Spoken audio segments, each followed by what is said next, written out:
2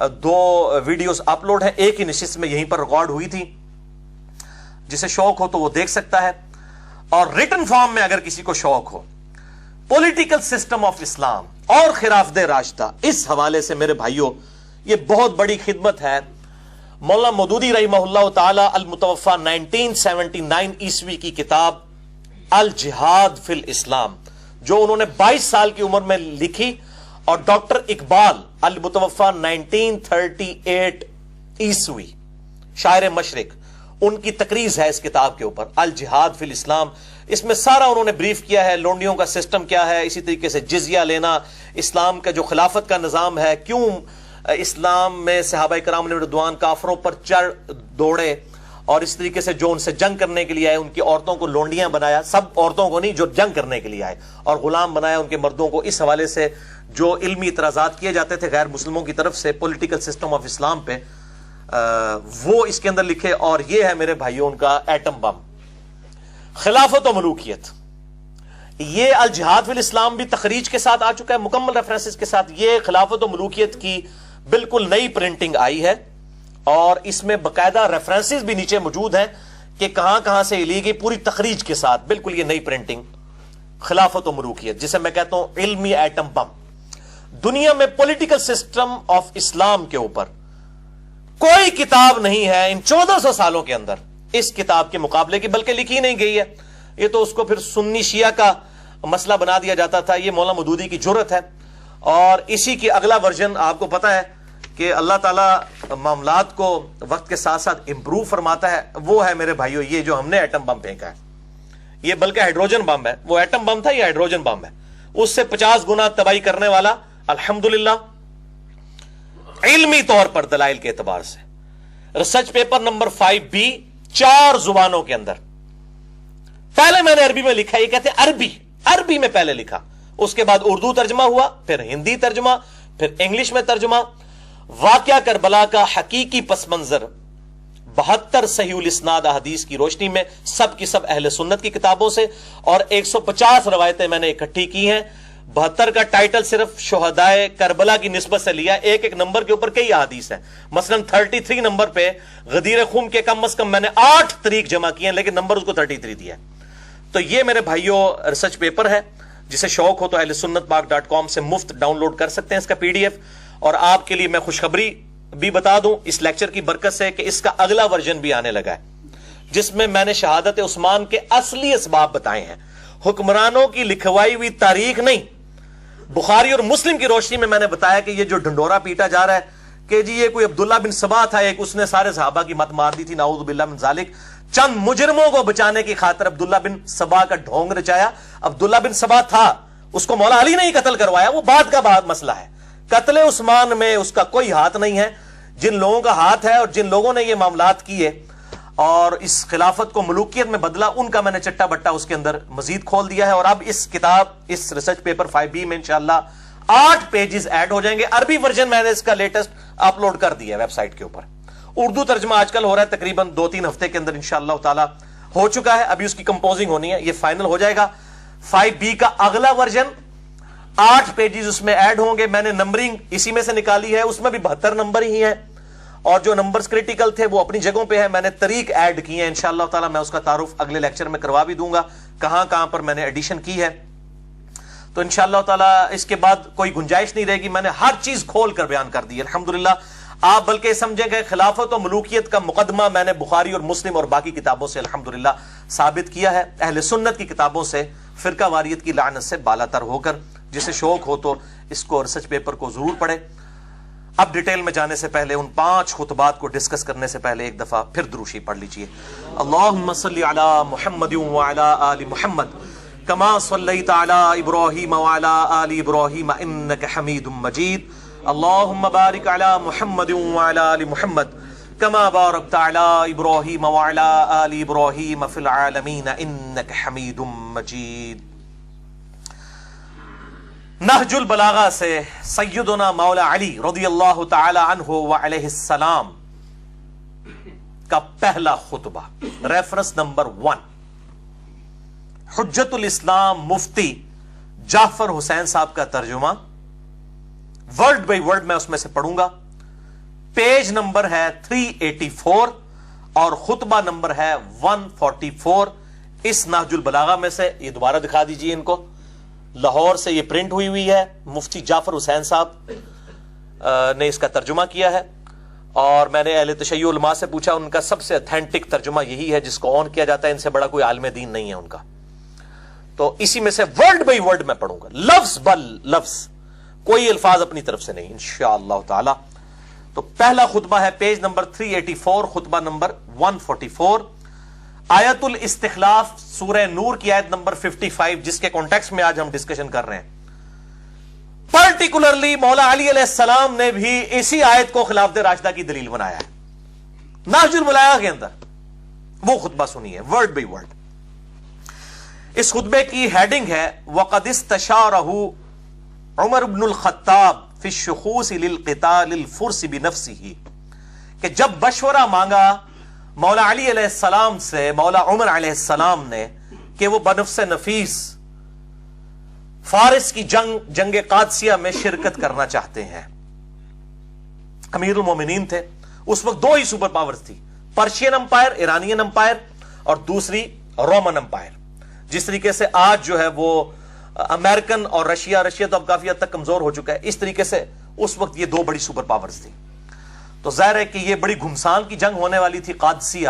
مولا علی علیہ السلام نے مشورہ ان سے مانگا سیدنا عمر علیہ السلام نے کہ مجھے اس جنگ میں خود جانا چاہیے کیونکہ بہت گھمسان کی جنگ ہے اور اس میں بالکل 1-0 والا ایشو ہے. اگر یہ جنگ ہارتے ہیں تو جو ڈیٹرس بن چکی تھی جنگ یرموک کے بعد, جس میں رومن امپائر گھٹنے ٹیک چکی تھی, تو اس کے بعد یہ جنگ قادسیہ ہونے والی تھی. تو یہ جب مشورہ مانگا گیا تو مولا علی نے دیکھیں کیا مشورہ دیا, ورڈ بائی ورڈ اہل تشیع کا ترجمہ نہج البلاغہ پیج نمبر 384 خطبہ نمبر 144.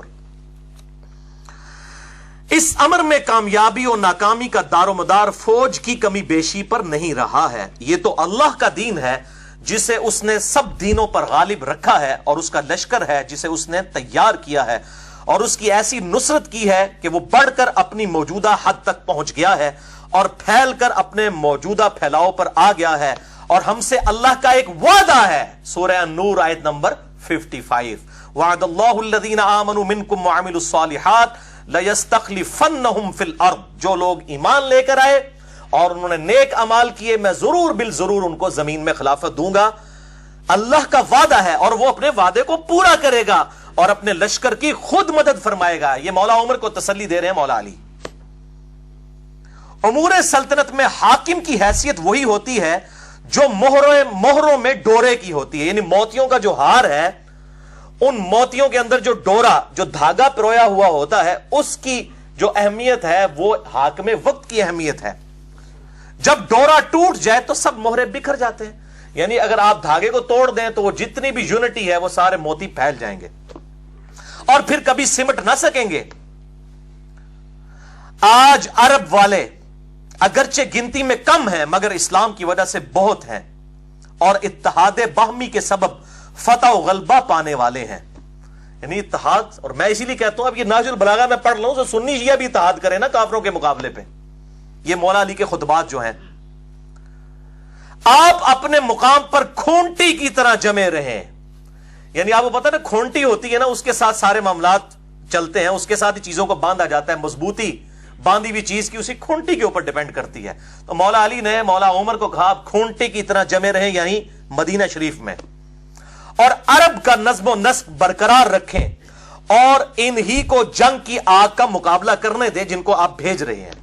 اس لیے کہ اگر آپ نے اس سرزمین عرب کو چھوڑا تو عرب اطراف سے آپ پر ٹوٹ پڑیں گے, یہاں تک کہ آپ کو اپنے سامنے کے حالات سے زیادہ ان مقامات کی فکر ہو جائے گی جنہیں آپ نے پس پشت غیر محفوظ چھوڑ رکھا ہے. یعنی آپ خود قادسیہ میں چلے گئے تو پیچھے تو لوگوں کو موقع ملے گا کہ عمر چلا گیا, اب ان پہ ٹوٹ پڑو. کل اگر عجم والے آپ کو دیکھیں گے تو آپس میں یہ گفتگو کریں گے کہ یہ عمر ہے سردار عرب, اگر تم نے اسے قتل کر دیا تو سکون ہو جائے گا, آسودہ ہو جاؤ گے. تو اس کی وجہ سے ان کی حرص اور طمع آپ کے قتل کرنے پر ان کو آمادہ کر دے گی. لیکن یہ جو آپ کہتے ہیں کہ وہ لوگ مسلمانوں سے لڑنے بھیڑنے کے لیے چل کھڑے ہوئے ہیں تو اللہ ان کے بھڑنے کو آپ سے زیادہ برا سمجھتا ہے، اور وہ جسے برا سمجھے اس کے بدلنے اور روکنے پر قدرت بھی رکھتا ہے، اور ان کی تعداد کے متعلق جو آپ کہتے ہیں کہ بہت زیادہ ہے، تو ہم سابق میں بھی کثرت کے بلبوتے پر نہیں لڑا کرتے تھے بلکہ اللہ کی تائید اور نصرت کے سہارے پر لڑا کرتے تھے۔ یہ مولا عمر کو مولا علی تسلیاں دے رہے ہیں، اور پھر مشورہ مان لیا گیا اور سعد ابن ابی وقاص رضی اللہ تعالی عنہ علیہ السلام کو بھیجا گیا امیر بنا کر۔ 4 دن تک جنگ ہوئی، 8,500 مسلمانوں کی قربانیوں کے ساتھ اللہ تعالیٰ نے جنگ قادسیہ میں مسلمانوں کو فتح دی اور پرشین امپائر ہمیشہ کے لیے ختم ہو گئی، الحمدللہ۔ اور آپ حیران ہوں گے کہ پرشیا کے لوگوں کے پاس ہاتھی تھے جو وہ لے کے آئے، اور مسلمان عرب کے گھوڑے اس ہاتھی کو دیکھ کے ہی بھاگ جاتے تھے، اور مسلمان اس جواں مردی سے لڑے کہ انہوں نے اپنے گھوڑے واپس بھیج کے پیدل جا کے ہاتھیوں کو نیچے گرایا۔ اتنی جواں مردی کے ساتھ بنو تمیم کے لوگ لڑے، الحمدللہ۔ اور یہ سیم واقعات اہل سنت کی تمام تاریخی کتابوں میں ملتا ہے، اور میں اس میں مشورہ دوں گا آپ کو۔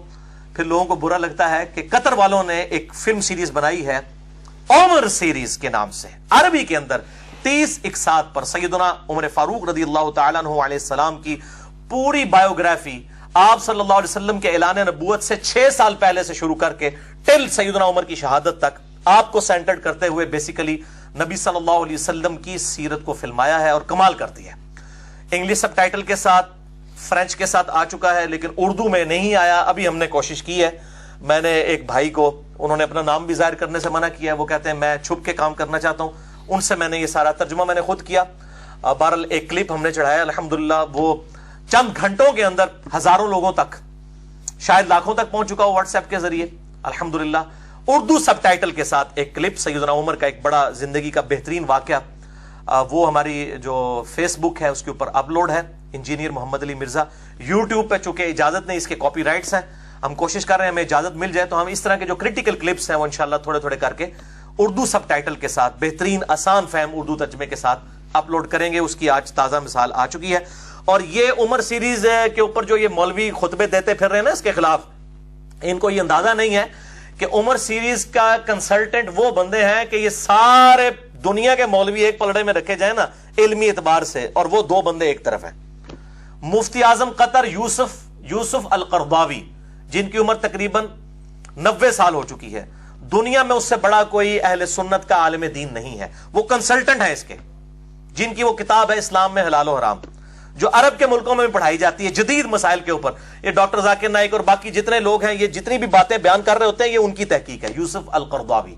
اور دوسرے ڈاکٹر علی سلابی ہیں جو دنیا میں سب سے بڑے ہسٹورین ہیں، جنہوں نے سیدنا ابوبکر، عمر، عثمان و علی رضی اللہ عنہم اجمعین وعلیہم السلام کی سیرت پہ اتنی موٹی عربی میں کتابیں لکھی ہیں، اور وہ کتابیں جو ہے وہ شائع بھی ہو رہی ہیں اردو ترجمے کے ساتھ، ڈاکٹر علی سلابی۔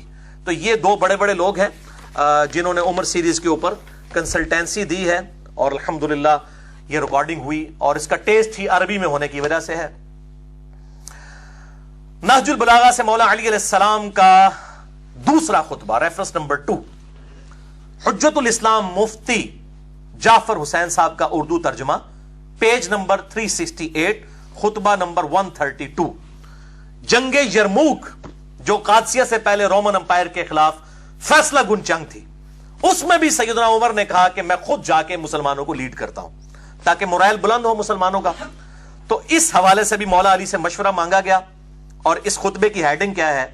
وَقَدْ شَاوَرَهُ عمر بن الخطاب فی الخروج الى غزو الروم بنفسه۔ جب مولا علی علیہ السلام سے مولا عمر نے مشورہ مانگا کہ وہ خود جا کر روم کا غزوہ لڑنا چاہتے ہیں۔ یہ غزوہ کو جو کہا گیا نا جس میں حضور شریک ہوں صلی اللہ علیہ وآلہ وسلم، وہ غزوہ ہوتا ہے، دوسرا جو ہے وہ سریہ ہوتا ہے، یہ بالکل جھوٹ ہے، محدثین اس فرق کو نہیں مانتے۔ غزوہ کا لفظ کسی لیے بھی استعمال ہو سکتا ہے۔ مسئلہ نمبر 127B امام محمد مہدی والے لیکچر کے اندر میں نے اس کے اوپر ڈیٹیل سے گفتگو کی ہے، غزوہ ہند والی حدیث کے اوپر۔ وہ کہتے ہیں نہیں غزوہ اس لیے کہ نبی صلی اللہ علیہ وسلم خود آ جائیں گے، نعوذ باللہ، غزوہ ہی، اب غزوہ روم کا لفظ یہاں پہ موجود ہے، حالانکہ اس میں تو نہیں موجود تھے۔ تو جب مشورہ مانگا گیا جنگ یرموک پہ جانے کے لیے، تو اب مولا علی کیا کہتے ہیں ورڈ بائی ورڈ؟ اللہ نے دین والوں کی حدوں کو تقویت پہنچانے اور ان کو ان کی غیر محفوظ جگہوں کو دشمن کی نظر سے بچانے کا ذمہ لے رکھا ہے. وہی خدا اب بھی زندہ و غیر فانی ہے کہ جس نے اس وقت ان کی تائید و نصرت کی تھی جبکہ وہ مسلمان تھوڑے تھے, غزوہ بدر میں تھوڑے سے تھے, کہ دشمن ان سے انتقام نہیں لے سکتے تھے, کہ وہ اپنے دشمن سے انتقام نہیں لے سکتے تھے. اللہ نے اس وقت بھی مسلمانوں کی مدد کی اور ان کی حفاظت کی جب وہ اتنے کم تھے کہ اپنے کو محفوظ نہیں رکھ سکتے تھے. تم اگر خود ان دشمنوں کی طرف بڑھے اور ان سے ٹکرائے اور کسی افتاد میں پڑ گئے تو اس صورت میں مسلمانوں کے لیے دور کے شہروں کے پہلے کوئی ٹھکانہ نہ رہے گا اور نہ تمہارے بعد کوئی ایسی پلٹنے کی جگہ ہوگی کہ اس کی طرف پلٹ سکیں. یعنی سیدنا عمر کو کہہ رہے ہیں تو سیدھے تھم ہو ساڑھے تو انو کو جو ہو گیا تھا پیچھے کے بڑھے گا. اگر وہاں پہ مسلمان شکست کھاتے ہیں تو آپ کی طرف تو آ سکتے ہیں, آپ پھر نئی کمک بھیج سکتے ہیں. اگر کسی افتاد میں پڑ گئے تو اس صورت میں مسلمانوں کے لیے دوسرے شہروں کے پہلے کوئی ٹھکانہ نہ رہے گا اور نہ تمہارے بعد کوئی ایسی پلٹنے کی جگہ ہوگی کہ اس کی طرف پلٹ کر آ سکیں. تم ان کی طرف اپنی بجائے کوئی تجربہ کار آدمی بھیجو اور اس کے ساتھ اچھی کارکردگی دکھانے والے, خیر خواہی کرنے والے لوگ بھیج دو.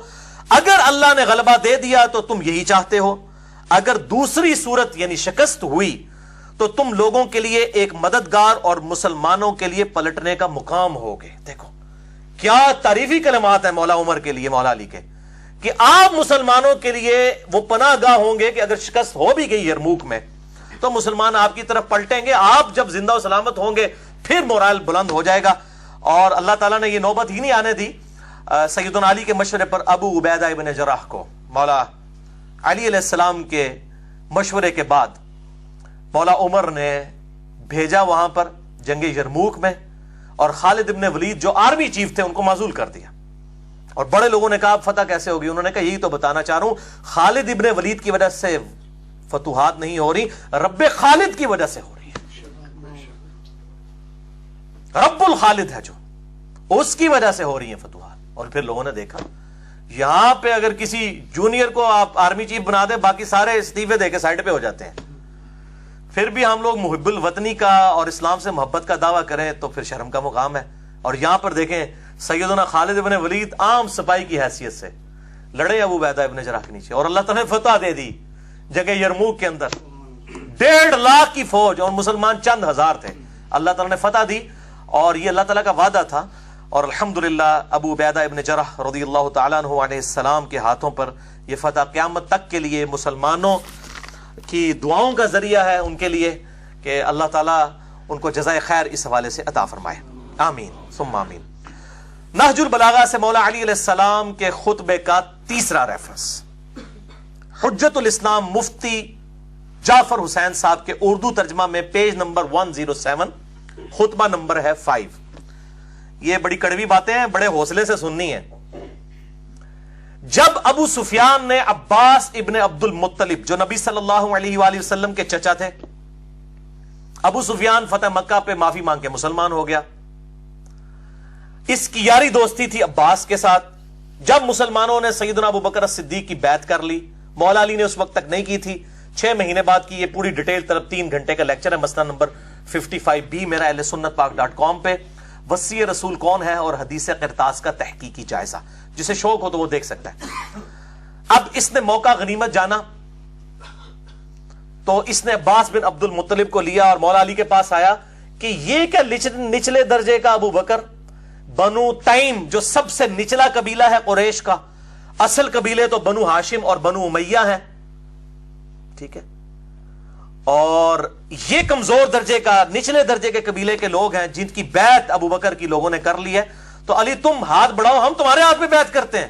بولے اعوذ باللہ تعالی, اندازہ لگائیں. تو مولا علی نے کہا تو جب مسلمان ہوا تب بھی اسلام کا دشمن, اور جب تو کافر تھا اس وقت بھی اسلام کا دشمن ہی تھا. خوب ڈانٹا. اور یہ ہمارے اہل سنت کے ہاں کئی روایتیں ہیں. تاریخ طبری ہے جو تاریخ الامم والملوک, امام طبری اہل سنت کے ایک ہیں, اہل تشیع کے, اہل سنت کے امام طبری, انہوں نے بھی یہ سارے ان کے جو ڈسکشن جو مولا علی کے ساتھ ہوئی وہ نقل کی ہے. اور آپ اردو میں ترجمہ شائع ہو چکا ہے فیصل اکیڈمی لاہور والوں کا 2004 میں، صفحہ نمبر 424 اور جلد نمبر 2 میں یہ سیم خطبہ موجود ہے جو میں نہج البلاغہ سے ورڈ بائی ورڈ مولا علی علیہ السلام نے جو جھڑکا ابو سفیان کو، یہ کہنے لگا میں پیادوں اور سواروں سے بھر دوں گا اس پورے مدینے کو تیری حمایت کے اندر، ابو بکر کو ہٹاؤ. تو مولا علی نے کہا کہ ہاں انہی پیادوں اور سواروں کے ساتھ بھرے گا نا جو تو خندق میں اور احد میں رسول اللہ کے مقابلے پر لے کے آیا تھا جن لوگوں کو، آج ابو بکر کے مقابلے پر میری حمایت کے اندر ان لوگوں کو لے کے آئے گا. اسی لیے میں کہتا ہوں یہ لوگ مطلب ادھر بھی اسلام کے ساتھ دشمنی، یہاں پہ بھی ظاہر ہے کہ کمزور درجے والے لوگ تھے، نبی علیہ السلام کی ان کو صحبت اتنی نہیں ملی، ہم ان کو صحابی مانتے ہیں رضی اللہ تعالیٰ عنہ کہتے ہیں، لیکن ان کو صحبت نہیں ملی تو ظاہر ہے وہ کمزوریاں پھر نظر بھی آ رہی ہیں. اب یہ وہ آپ ورڈ بائی ورڈ خطبہ سنیں مولا علی نے کیا ڈانٹا ہے، اور اس میں کئی ایک ٹروتھ ایکسپوز کیے مولا علی نے. اے لوگو، فتنہ و فساد کی موجوں کو نجات کی کشتیوں سے چیر کر اپنے کو نکال لو، تفرقہ اور انتشار کی راہوں سے اپنا رخ موڑ لو، نہ انتشار پیدا کرو. جب بیعت ہو گئی ہے ٹھیک ہے. اللہ اکبر. فخر و مباحات کے تاج اتار ڈالو. وہ اتنا فخر کرتا تھا جی، بنو تیم، ایک بنو تمیم ہے ایک بنو تیم ہے جس میں سے سیدنا ابو بکر تھے. وہ کہتے ہیں یہ بنو عدی بھی بالکل نچلے درجے کا تھا جس سے حضرت عمر بنے ہیں. یہ قبائلی سسٹم میں اس وقت دو ہی تھے، ایک بنو امیہ اور دوسرے بنو ہاشم. ایک کے پاس جو ہے حکومت تھی اسلام سے پہلے، دوسروں کے پاس جو ہے وہ بنو ہاشم کے پاس جو ہے وہ خانہ کعبہ کی تولیت تھی. جس طرح آج بھی سعودیہ کے اندر آل سعود ہیں ان کے پاس حکومت ہے، اور آل شیخ جو ہے انہوں نے مسلح سنبھالے ہوئے ہیں. یہی معاملہ اس وقت بھی تھا. تو اب وہ کہہ رہے ہیں کہ جی یہ کمزور درجے کے قبیلوں کے لوگ، ان کو آپ خلیفہ چن رہے ہیں. آپ دیکھیں کیا کہہ رہے ہیں، فخر و مباحات کے تاج اتار ڈالو، صحیح طریقہ عمل اختیار کرنے میں کامیاب وہ ہے جو اٹھے تو پر اور بال کے ساتھ اٹھے، اور نہیں تو اقتدار کی کرسی دوسروں کے لیے چھوڑ دے. وہ کہہ رہے ہیں جب لوگوں نے اتفاق کر لیا ابو بکر کے اوپر، پھر اس معاملے میں اس کو معاملے کو بگاڑنے کی ضرورت نہیں ہے، بلکہ اقتدار کی کرسی ان کے لیے چھوڑ دی جائے. ظاہر نبی صلی اللہ علیہ وسلم بادشاہ نہیں تھے، اللہ کے خلیفہ تھے دنیا پہ. آپ یہ ملوکیت کر ہی نہیں سکتے تھے کہ مولا علی کو اپنے بعد خلافت دے کر جاتے. اگرچہ مولا علی حقدار بھی تھے، کسی بھی درجے میں کسی صحابی سے کم نہیں تھے بلکہ بڑھ کر ہی تھے، لیکن آپ صلی اللہ علیہ وآلہ وسلم یہ ملوکیت نہیں کر سکتے تھے. اور سیدنا علی کو بھی یہ پتا تھا. مسئلہ نمبر 55B، وصی رسول کون ہے صلی اللہ علیہ وآلہ وسلم اور حدیث قرطاس کا تحقیقی جائزہ، اس میں میں نے ڈیٹیل سے ہی بات کی ہے. اب یہاں پر دیکھیں وہ کہتے ہیں، اور اس طرح خلق خدا کو بد امنی سے راحت میں رکھو. اس وقت طلب خلافت کے لیے کھڑا ہونا ایک گدلا پانی اور ایسا لقمہ ہے جو کھانے والے کے گلے میں پھنس کر رہے گا. پھلوں کو ان کے پکنے سے پہلے چننے والا ایسا ہی ہے جیسے دوسروں کی زمین میں کاشت کرنے والا. وہ کہتے ہیں جب پھل کچا ہو تو اس کو تو نہیں اتارنا چاہیے، یعنی میں بھی پھل ہوں، میرا پکنے کا وقت آئے گا جب جمل، صفین اور نہروان لڑنی ہوگی. وہ میرے نبی نے میری ڈیوٹی لگائی ہے. وہ ظاہر ہے چوتھے خلیفہ نہیں لڑنی تھی آ کے، تو کچے پھل کو مت توڑو. اب وہ ان کو یہ باتیں پتا تھی، وہ آگے بات یہ کریں گے بھی. اگر بولتا ہوں تو لوگ کہتے ہیں یہ دنیاوی سلطنت میں اٹھ کھڑے ہوئے ہیں، اور اگر میں چپ رہتا ہوں تو لوگ کہتے ہیں موت کے ڈر سے چپ کر گیا. افسوس اب اس بات پر کہ جب میں ہر طرح کے نشیب و فراز دیکھ چکا ہوں. وہ کہتے ہیں میں نے تو ہر جگہ اسلام کے لیے قربانیاں دی، میں تقیہ کس طرح کر سکتا ہوں، میں اللہ کا شیر ہوں. یہ کہتے ہیں خالد ابن ولید نے وہ جکڑ کے رسیوں میں، جھوٹی روایت، وہ 1 کروڑ خالد ابن ولید مولا علی کا مقابلہ نہیں کر سکتے. وہ کہتے ہیں میں نے تو اسلام کے بڑے یہ ادوار دیکھے ہیں، جب کوئی بھی آگے نہیں جاتا تھا، خیبر کے اندر، خندق کے اندر ابن عبد الود آ گیا، خیبر میں مرحب آ گیا، تو میں نے تو یہ سارے معاملات خود دیکھے ہوئے ہیں، میں موت سے نہیں ڈرنے والا. صحیح مسلم میں آتا نا، میرا نام میری ماں نے حیدر رکھا ہے، شیر ہوں میں. وہ کہتے ہیں میں تو سارے نشیب و فراز دیکھ چکا ہوں. اللہ کی قسم ابو طالب کا بیٹا موت سے اتنا مانوس ہے کہ بچہ اپنی ماں کی چھاتی سے اتنا مانوس نہیں ہوتا.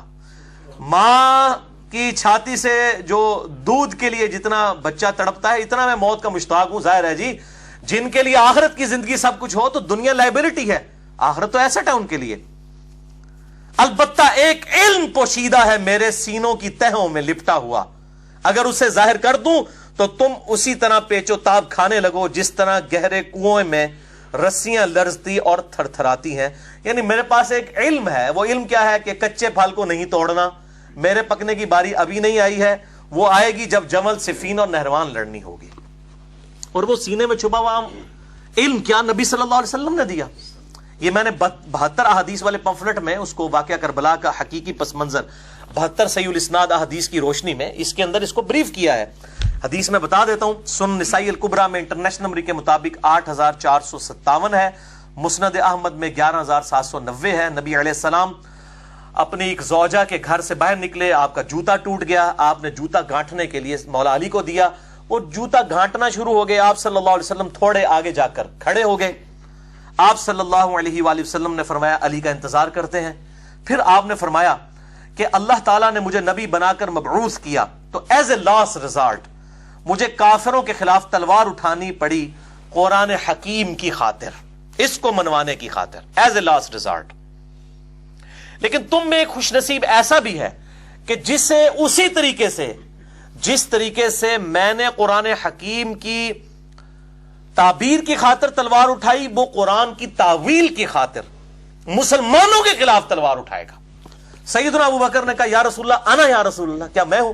فرمایا لا. حالانکہ آپ لا کے الفاظ نہیں استعمال کرتے تھے. سیدنا عمر نے کہا یا رسول اللہ وہ خوش نصیب میں ہوں؟ فرمایا نہیں, بلکہ وہ خوش نصیب وہ ہے جو میری جوتیاں گانٹ رہا ہے. صحابہ دوڑے مولا علی کی طرف اور کہا کہ آپ کو مبارک ہو, آپ کے لیے اتنی بڑی خوشخبری ہے کہ آن دا بہاف آف پروفٹ آپ مسلمانوں کے خلاف تلوار اٹھائیں گے جس طرح کے نبی صلی اللہ علیہ وسلم نے کافروں کے خلاف. تو مولا علی مسکرا پڑے. صحابہ کہتے ہیں ہم سمجھ گئے کہ مولا علی کو اس بات کا پتہ ہے, حضور نے بتایا ہوا ہے ان کو پہلے ہی کہ آن دا بہاف آف پروفٹ انہوں نے جنگ جمل, صفین اور نہروان لڑنی ہے. کسی سعودی عرب کے تنخواہ دار مولوی کے سرٹیفکیٹ کی ضرورت نہیں ہے, نہ کسی ایران کے تنخواہ دار مولوی کے سرٹیفکیٹ کی ضرورت ہے. الحمدللہ بخاری اور مسلم میں درجنوں احادیث میں نے اس ریسرچ پیپر میں لکھی ہیں جنگ جمل, نہروان اور صفین کے اوپر مولا علی کے لیے گارنٹی حق پہ ہونے کی نبی صلی اللہ علیہ وآلہ وسلم نے دی ہے. الحمدللہ. تو آپ یہ دیکھ لیں, یہ سیم خطبہ یہاں پہ بھی موجود ہے نہج البلاغہ میں. اچھا, اب ہمارے سنی بھائی سوچ رہے ہوں گے, تو میں ان کو بھی تھوڑی سی پھکی دے دوں, پھر یہ جب لیکچر ہوگا نا تو کہیں گے تک جی سب کچھ لکھا ہے شیعہ کی کتاب میں, شیعہ کیوں نہیں مندے؟ تو تسی مندے ہو اپنی کتاباں نو؟ مجھے بتائیں بخاری اور مسلم میں نماز کا طریقہ رفع الیدین کے ساتھ لکھا ہوا ہے. اہل تشیع رفع الیدین کرتے ہیں رکوع میں جاتے وقت اور رکوع سے اٹھتے وقت, اور اہل سنت میں صرف 2-3% لوگ ہی ہیں اہل حدیث جو وہ کرتے ہیں. باقی 95% سے زیادہ سنی تو رفع الیدین کوئی نہیں کرتے. تو میں اب سنیوں سے پوچھتا ہوں, آپ بخاری اور مسلم کو مانتے ہیں جو آپ یہ ڈیمانڈ کر رہے ہیں کہ شیعہ نہج البلاغہ کو مانے؟ پہلے اپنی منجی طرح بھی ڈنڈا پھیرو نا. اور جو بیچارے اہل حدیث اس پہ عمل کر رہے ہیں, کبھی ان کو کہتے ہیں مکھیاں مارتے ہیں, کبھی کسی طریقے سے سنت کا مذاق اڑاتے ہیں, اور جی منسوخ ہو چکا ہے. سعودی والوں تو نہیں حال تک پتہ لگا کہ منسوخ ہے, تو انو چوتھے محلے پتہ لگ گیا منسوخ ہو گیا. جڑے ہندوؤں دی اور سکھاں دی اولاد ہو, اور جو صحابہ کی اولاد ہے, عرب میں کبھی بھی کافروں کی حکومت نہیں رہی ہے اس کے بعد, وہ سب نسل در نسل مسلمان ہیں. اور وہ رفع الیدین سے نماز پڑھ رہے ہیں, او اور نے اور نے او اور یا اور تسی کچھ اور ہو, کیونکہ کتابیں فیصلہ کریں گی, ڈکشنریز آلویز اتھارٹی. تو اگر شیعہ نہج البلاغہ کو نہیں مان رہے تو سنی بھی 95% سے زیادہ بخاری مسلم کو کوئی نہیں مان رہے. ویسے کہیں گے قرآن کے بعد سب سے افضل بخاری اور مسلم, جب ماننے کی باری آئے گی تو پھر چہرے لٹکنا شروع ہو جاتے ہیں. اتنے بڑے بڑے بزرگ, تو ان کو بھی اس طرح ہی ذاکرین نے پٹی پڑھا دی ہے کہ یہ تو کتابوں میں لکھا ہوا ہے نا, تو اب یہ ترجمہ بھی میں نے ان کا ہی پڑھ رہا ہوں تاکہ کوئی پھر یہ کہتے ہیں جی خود ترجمے کرتے ہیں, تو ہم خود کر ہی نہیں رہے ہیں جی, ان کو عربی نہیں آتی, اللہ فضل ہے تو مولویوں زیادہ عربی آمدی ہے الحمدللہ. اور پھر ہم تو اپنا ترجمہ تو پیش ہی نہیں کر رہے, یہ جن کا ترجمہ پیش کر رہے ہیں آپ کے مولویوں کے بڑے بزرگ ہیں, وہ ان کو بھی نہیں عربی آتی جنہوں نے ترجمہ کیا ہے. تو پھر تو اپنی خیر بناؤ, دنیا عربی کسی نے نہیں آمدی. تو یہ الحمدللہ میں نے اس حوالے سے بھی کلیریفیکیشن آپ کو دے دی. تو میرا تو موقف یہی ہے اس کے فرقہ واریت کے حوالے سے, یہ لعنت جو ہے, ان الذین فرقوا دینہم وکانوا شیعا لست منہم فی شیء, سورہ الانعام آیت نمبر 159, جنہوں نے دین میں فرقے بنائے اور اپنے آپ کو گروہوں میں بانٹ لیا ہے, نبی صلی اللہ علیہ وسلم آپ کا ان سے کوئی تعلق ہی نہیں ہے. تو انما امرہم الی اللہ, ان کا معاملہ اللہ کے سپرد ہے. اللہ تعالیٰ قیامت دن کو بتائے گا ان کے ساتھ کہ انہوں نے یہ فرقہ واریت کی لعنت جو امت میں ان ذاکرین نے اور مولویوں نے عام کی ہے, اور وہ اپنی اپنی مرضی کی چیزیں لے کے پھر رہے ہیں. اور وہ یہود و نصارہ کے اندر بھی یہی خرابی تھی جو سورۃ المومنون کی آیت نمبر 53 میں آئی, فتقطعوا امرہم بینہم زبرا.